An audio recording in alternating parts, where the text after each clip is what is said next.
Greetings, adventurers! We've had a very busy month. As you may have heard, Caitlin and I are moving to Germany, specifically Bayern, and we were there for the last 2 weeks setting up the required things for our successful immigration. Update, we've moved. It's taken us a lot of energy to move over 4,000 miles with our dog Enzo. Thank you so much for your patience during our big transition. Equally exciting has been our fun reading of so many fantastic submissions for our Dark Dice fanfiction competition. We were very thrilled to see the community come together with over 17 entries of sometimes smutty, always sweet stories, and we're excited to announce the winners. So, third place is The Awakening Doom, the tale of Soren's past. And in second place, a Dark Dice fanfiction by I.S. Inskeep. Wait a second! He's not allowed to win. But it seems that we have a tie for first place between two stories, so we'll give them... we literally had a 100-point judging system and multiple judges, and these were within, the smallest decimal points. How did we... Okay, well, I guess we'll have to just read them both. So a huge congratulations to our first place winners, Bane of the Faithful and It Takes a Village. We're very excited to share both of those stories with you soon, and you can also read more of our stories in the meantime by checking out the hashtags DoYouShipHim and Dark Dice Fanfic on Twitter, Tumblr, and Archive of Our Town. In other news, we'll be directing a choir and orchestra for our next season of music in person in Budapest with Brandon Boone on September 23rd and 24th, and we'll be streaming and sharing as much of the fun as is legal on our Patreon, Instagram Live, and YouTube pages, so be sure to subscribe if you're interested in seeing songs in Infernal, Icelandic, German, and Elvish, specifically Quenya. Speaking of subscribing, we are actually starting to share a lot of lore from our world, and we'll soon be releasing and playtesting a bunch of new pen and paper content for Dungeons & Dragons 5th edition, including our elusive critical hit chart, on our Patreon, and also our patron-exclusive playtest subchannel on Discord. We have also just released our Season 1 soundtrack, Dark Dice, Gamble Your Sanity, which is now available across all streaming and paid music platforms, such as Spotify, iTunes, etc. And before you ask, it does include the Roaming Forest introduction theme, Lagadom, performed by Fuamadan, and our award-winning Audioverse Award songs, and a certain Elven woodcutting song. Lastly, we wanted to thank you again simply for listening. Yes, we annoyingly release only once per month, and yes, it would be theoretically possible for us to release more, but we're also working hard to provide accurate transcripts, creating 5e content, and developing our world to be massive and playable. And we're getting closer to announcing things like being part of D&D in a castle next year and a 25mm miniature line for Dark Dice. As always, thank you for your support, and to summarize, you can support us on Patreon to get early access to 5e content, join our playtest chat on Fool and Scholar Discord, re-download Domain of the Nameless God, and get ready for a formal release of our soundtrack. Now, let's get started. Shalis de pace, Salis.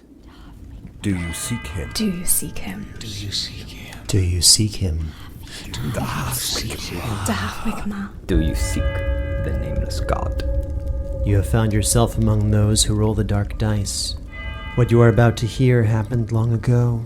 A story brought back from the edge of oblivion, dutifully transcribed and enhanced orally to better captivate your attention.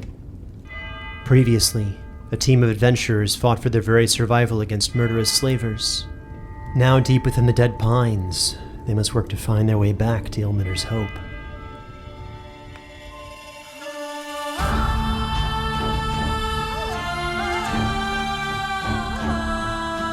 Dark Dice, The Long Road, Chapter 3, Sleepless.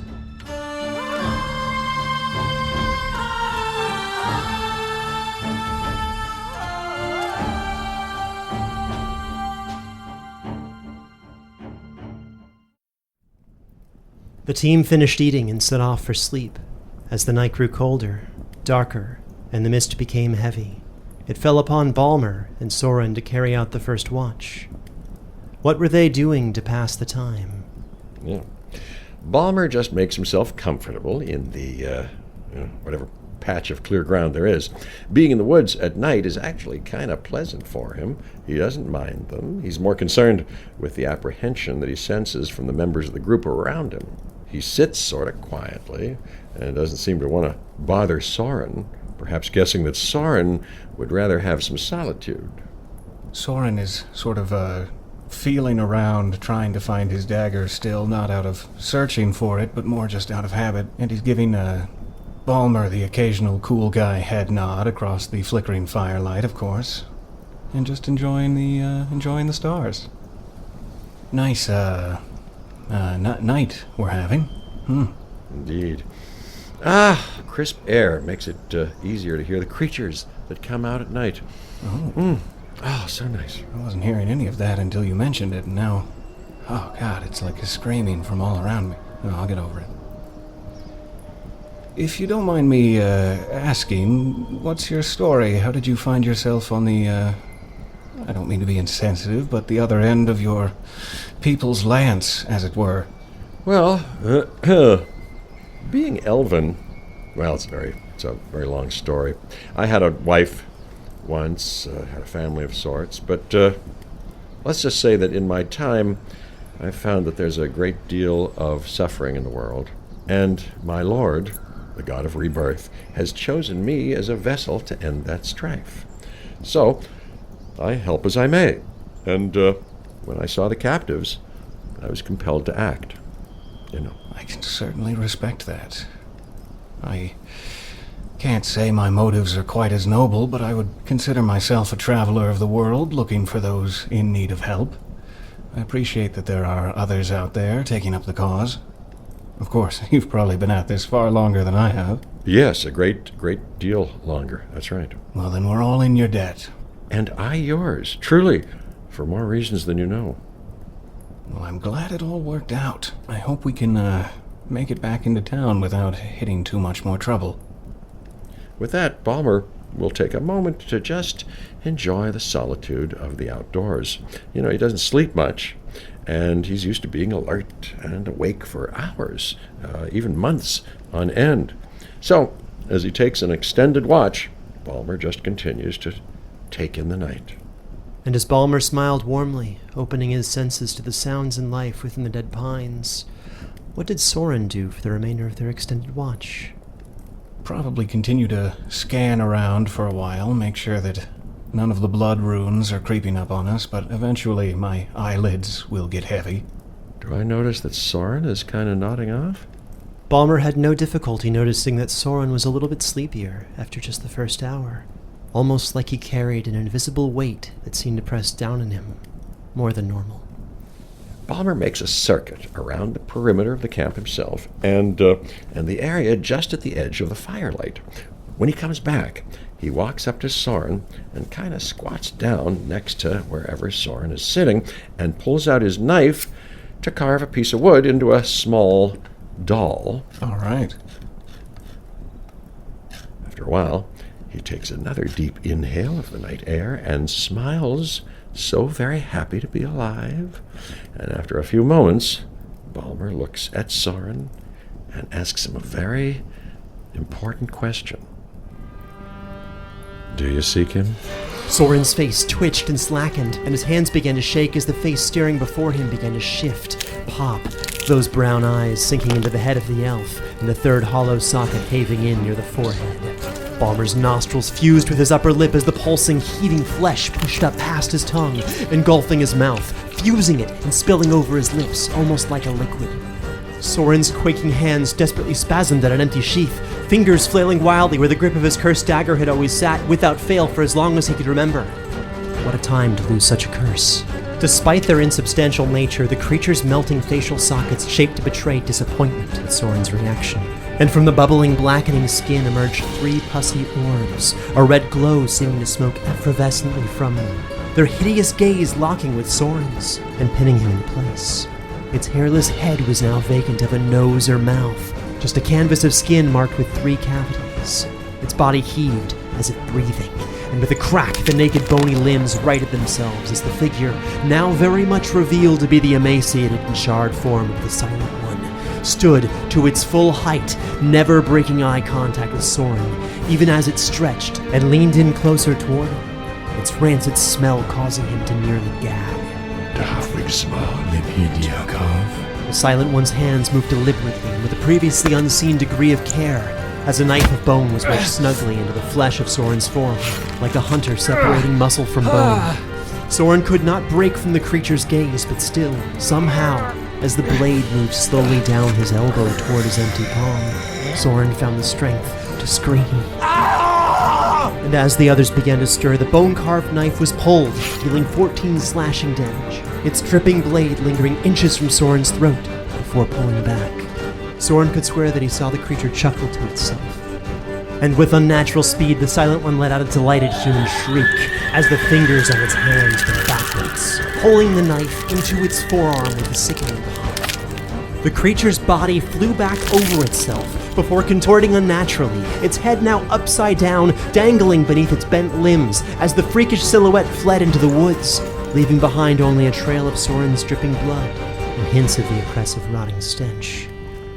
What's happening? Hang back. Don't follow it. The elf was not who he said he was. Soren, bleeding, now holding his bow as more of a crutch than a weapon, looked at each of the party appraisingly, examining their reactions as a new fear set in, causing his leg to shake uncontrollably and gaining 15 stress damage. Oh, of course I will. Glom is checking immediately where his sister is. Gaelle! I'm fine. Told you it was a bad idea to put them on the first watch. Okay, fine. Yes, you were right. You have no time to gloat now. We'll need to figure out... Soren, you're bleeding. Gaelle, fully awake, began to feel the return of her migraine and chill of elven poison.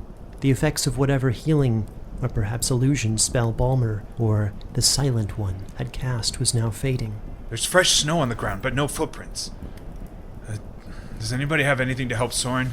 I've got an herbalism kit. And some beer. Did somebody say beer? No, we'll save it. We'll save it.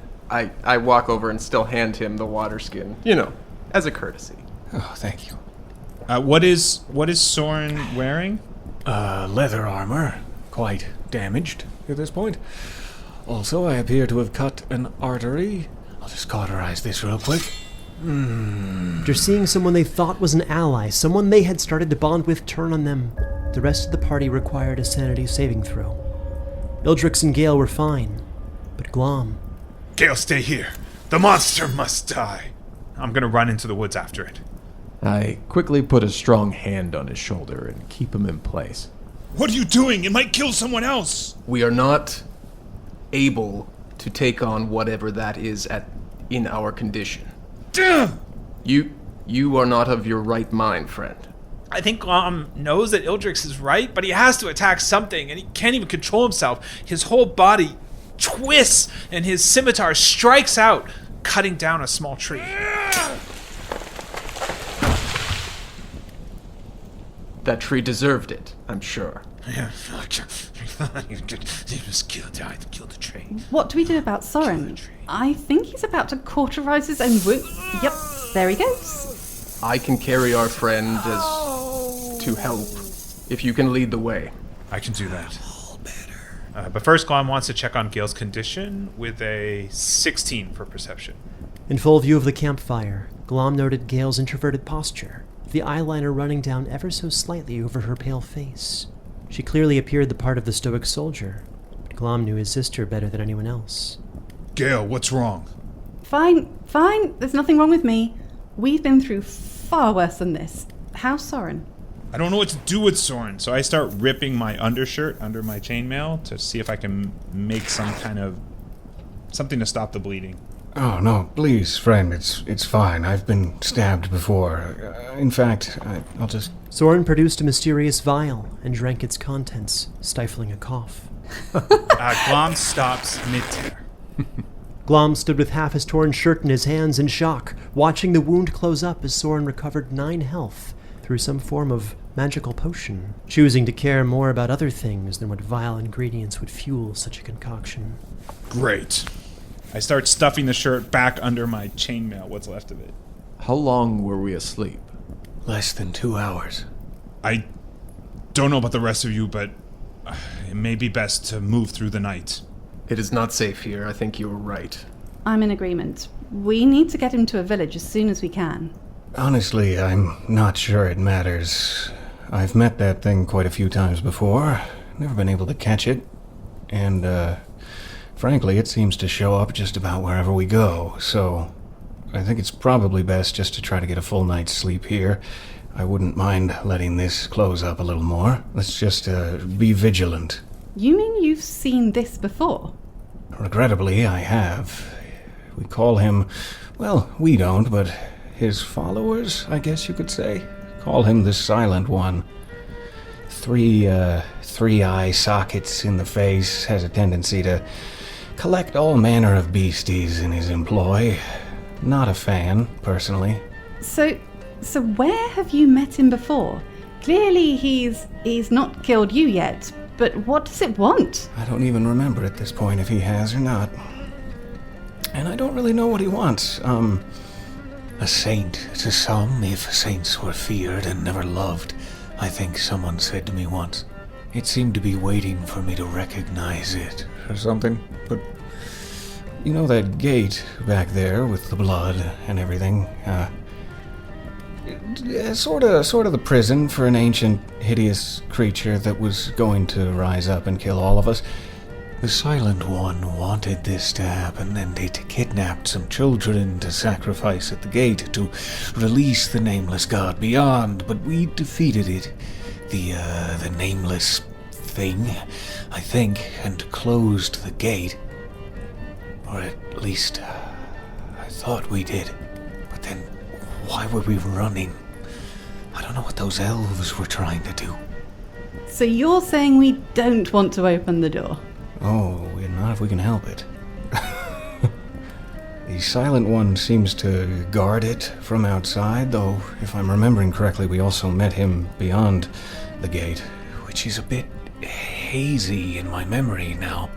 Anyway, he seems to come and go as he pleases at this point. Does he always take the same form? No, that's the regrettable part of it. He seems to be able to skin change, or whatever you'd like to say, shape-shift, into anyone or anything, really. We've seen him take the faces of many friends. When we were in there last time, beyond there, I'm not sure what you would say, we had to seal the gate with blood again on our way out. Seems like it might have been my blood, I'm not sure, but that probably wasn't enough. I don't know if the elves that we killed back there will have been enough. It was certainly, pooling around them, those draconic runes we saw. I don't know if that was the gate itself sealing, or opening. Frankly, it's all a little fuzzy. Glom is just almost, just without words for a second, but he's like, you said you closed the gate with blood, and we just poured blood? Was that the gate where we poured the blood? As far as I know, blood only acts to seal the gate, but I'm no expert for sure. But, we should be safe. At least for a few centuries, huh? Do you think they were trying to seal the gate? Oh, they looked like they definitely wanted to save everyone from something horrible by killing us. People don't do things without a reason. They were followers of Rayleigh. They must have had some reason for their actions. I'm honestly not sure what their motivation was, though. If they were to seal the gate, I don't think they'd mind much using slaves to do it for such a high cost, so to speak. But, getting back to the matter, I feel like we need to focus on our well-being for the immediate future. Okay, so our plan is clear, we just don't ever sleep again. I actually love that plan. As foolish as that sounds, we do need to sleep.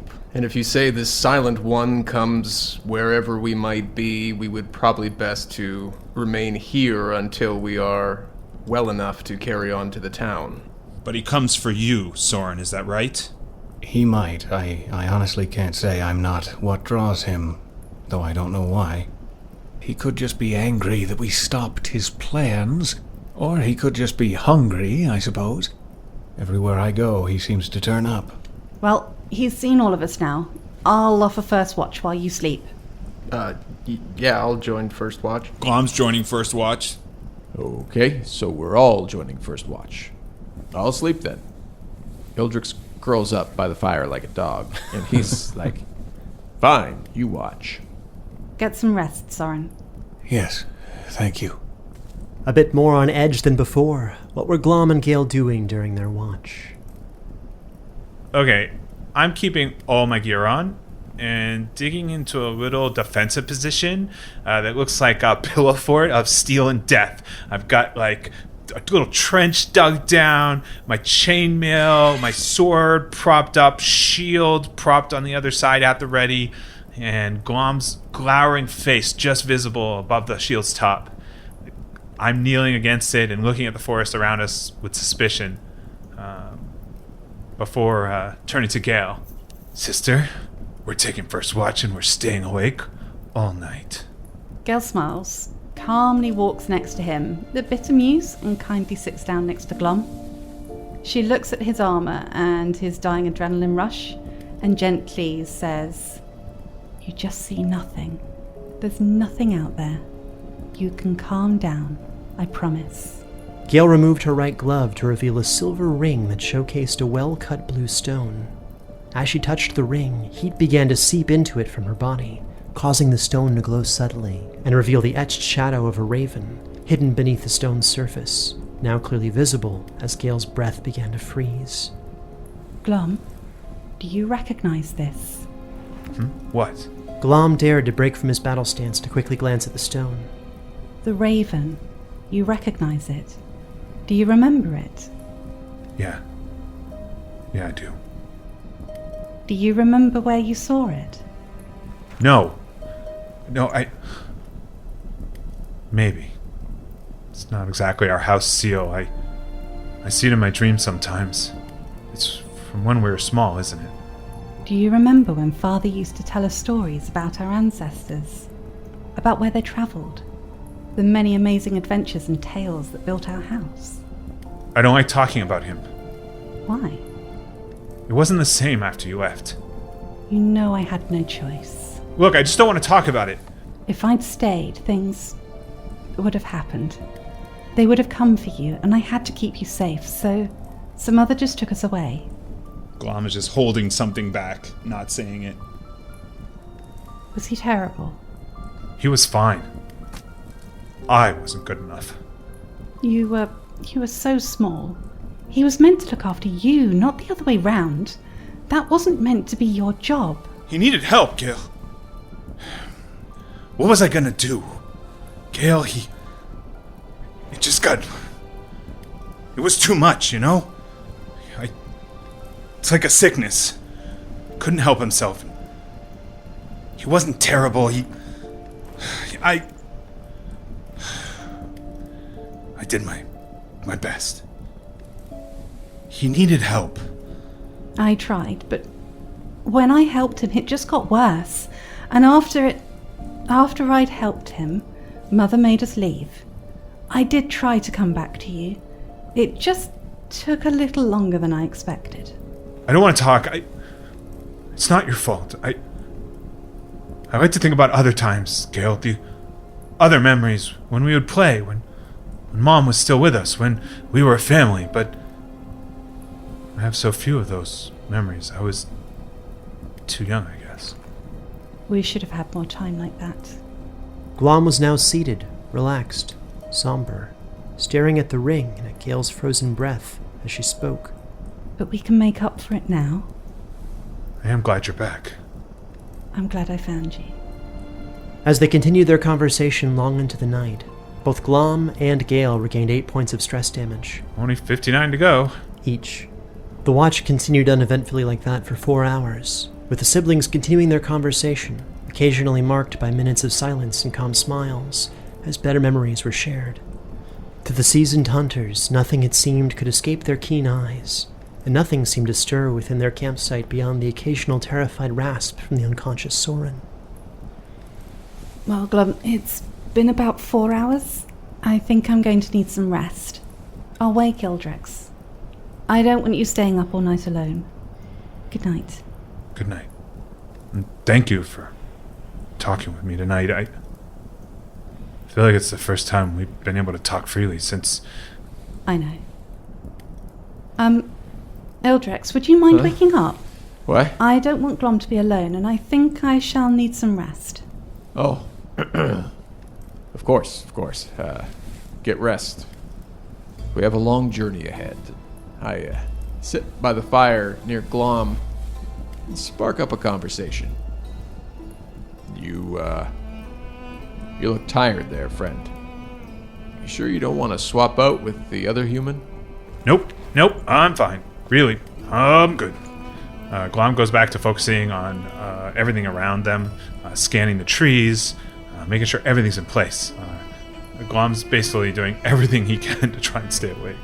Do I see like how hard he's trying to stay awake? Like if I started talking in like dulcet tones, like he might just fall over? Ildrex reasoned that it was theoretically possible. So, in my best Barry White, I just, start telling him a story to help him fall asleep. I say, I have traveled a long, long time searching for answers. When I was younger, I heard that one could find such answers deep within themselves if they focused their mind, their body and soul, and started on my journey of self-actualization through meditation. I make the story super boring. At the phrase self-actualization, Glom required a Constitution saving throw. Ooh, I rolled a 19 plus 4. Glom was able to endure a 45-minute monologue on the benefits of meditation, intention, and alcohol-assisted positive thinking. Was Ildrex done with his monologue that was cut short in an effort to make this episode under an hour in length? Oh, I haven't talked in a long time, so I'm ready to talk. Ildrex starts to talk about the different kinds of meditation, about what muscles one has to relax in order to achieve a blank mind, and starts sharing some self-guided breathing exercises in a really dull and quiet way. Okay, that clearly gives Glom disadvantage on his roll to stay awake. So, Glom was forced to roll a second time to remain awake during his shift, taking the lower of the two rolls.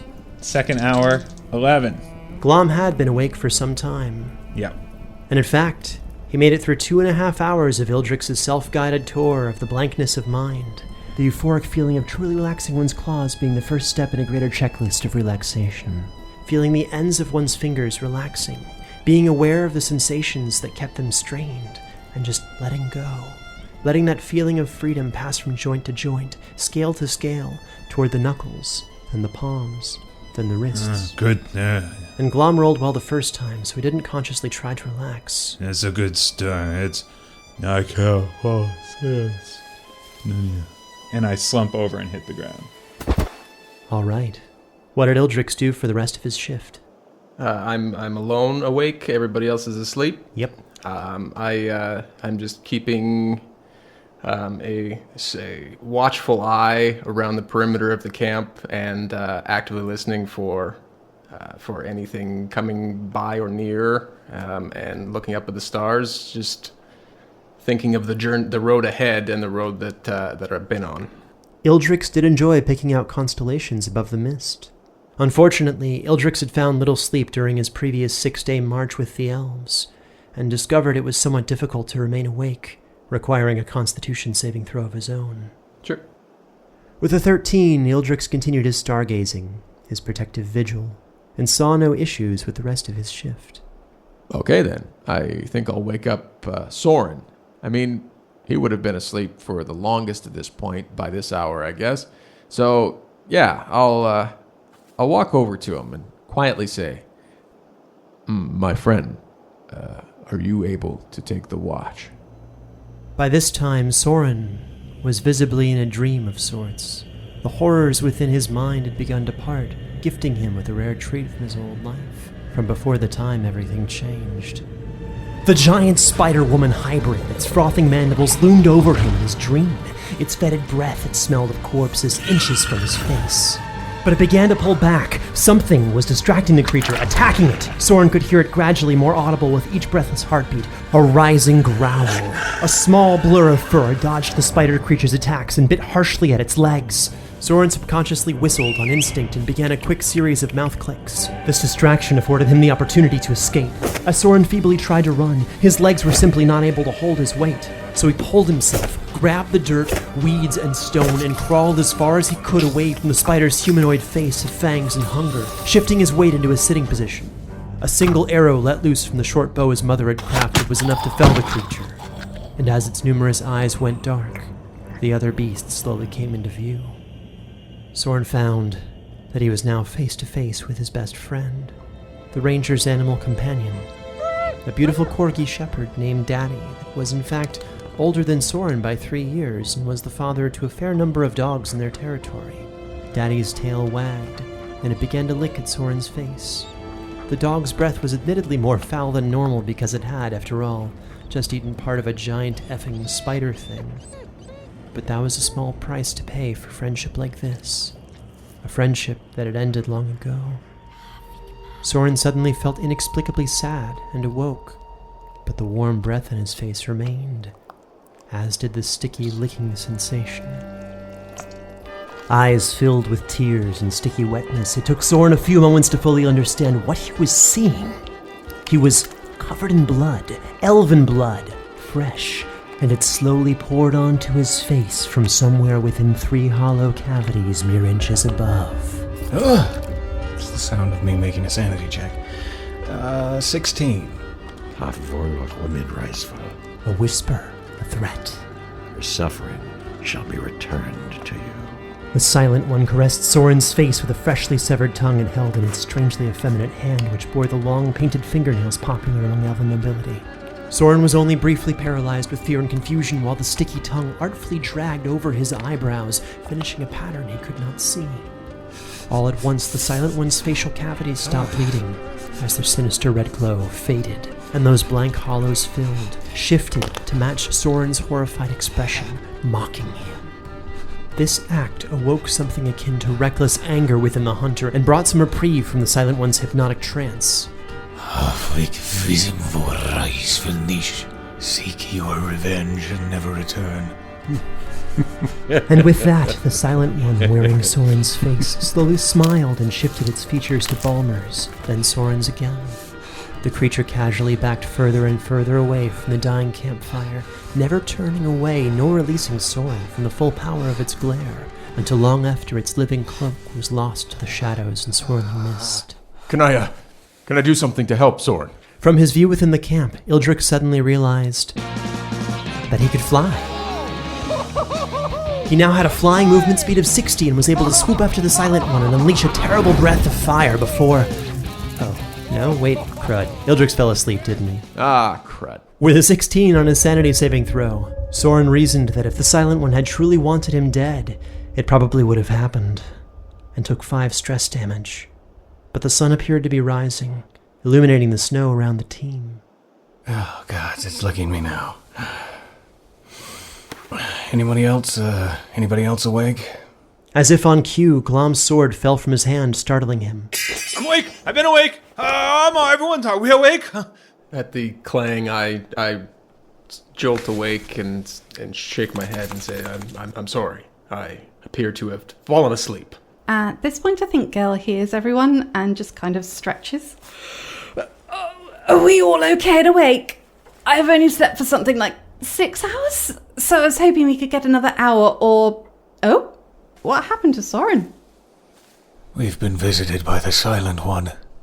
Real quick, did Glom get any of his hit points back due to his amazing choice to sleep in his armor and gear? Glom did not, as sleeping in armor negated the effects of the rest.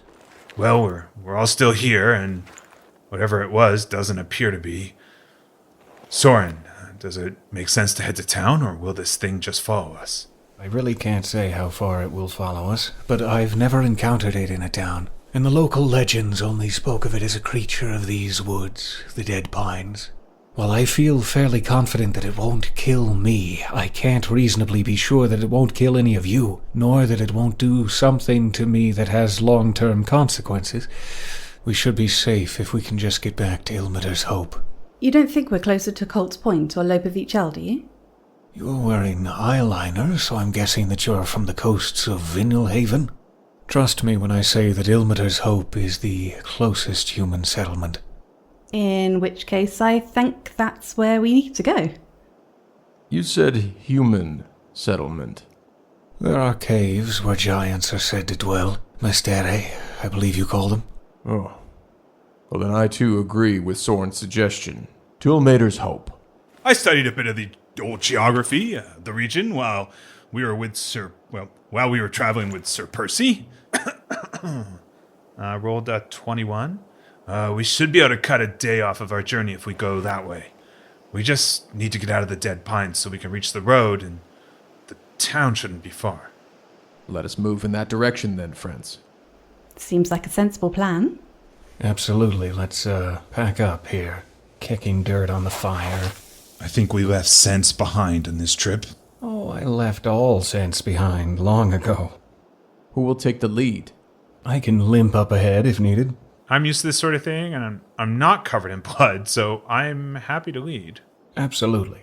Yeah, the blood and symbols would probably scare me if I didn't already know you. I'll take up the rear. The team broke up the camp and began to follow Glom, walking slowly enough to accommodate Soren's injuries and Ildrex's weary exhaustion.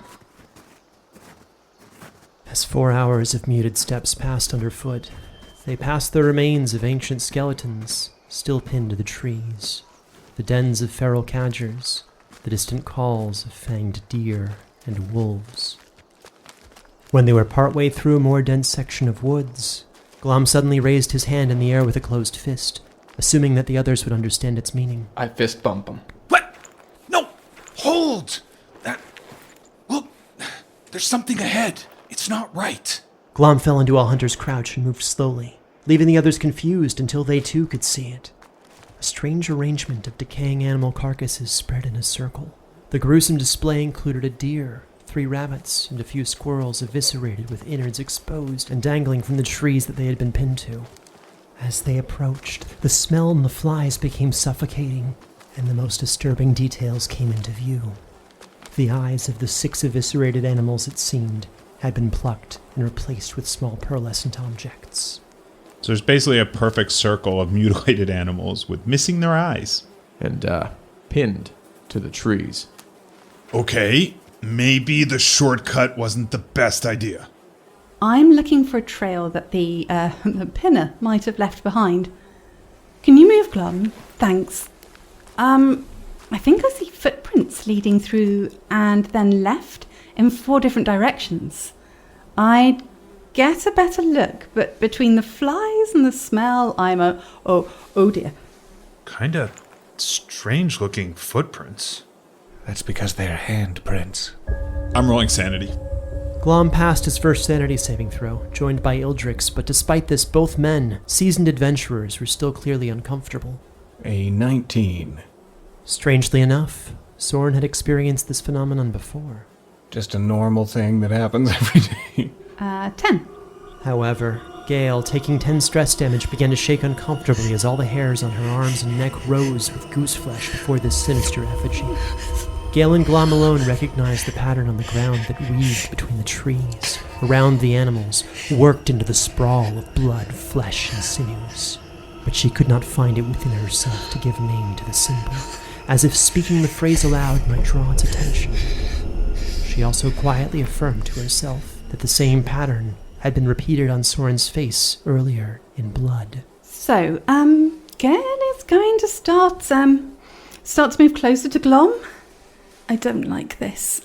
I really don't like this, and I want to go back. I don't care if it's longer. I just want to go the other way. Please. Okay, right? Okay, well, clearly there's a hand creature, and it's murdering animals. Concede that maybe we should go the long way? Anyone else? Glom, I don't think there was any problem with your shortcut. Sadly, as grotesque as this all is, it is rather commonplace in this neck of the woods. These handprints. Do you think it could perhaps just be owlbears? Owlbears don't have thumbs, Ildrex. Also, do you know how long I've been waiting to say that? Thank you. What kind of place is this? An unholy place. It's the Silent One's place, as far as I'm concerned. These, eviscerations, these anomalies of a sort, have been going on for centuries here, I think, on and off every few decades. It's actually, kind of the reason I found myself here. I originally thought this was a witch doing this, but I've since met the witch, and, well, she's dead. Welcome to the Dead Pines. Did the humans name this place for these strange murders? Actually, it derives its name from an older time when the corpses of enemy soldiers from an ancient war were strung from its trees. The first time I traveled through here, I was surprised to see the bones of criminals hung from the trees near some of the villages. Humans and your weird ways of marking territory. Well, we are a prey species, after all. Have been for millennia. Okay, everyone, all right. Look, this is a lovely conversation, but maybe we could just keep moving. If this all goes wrong, I'm blaming you. You and me both. Just a moment, if you could. I'd like to inspect the, pearls, or whatever those are.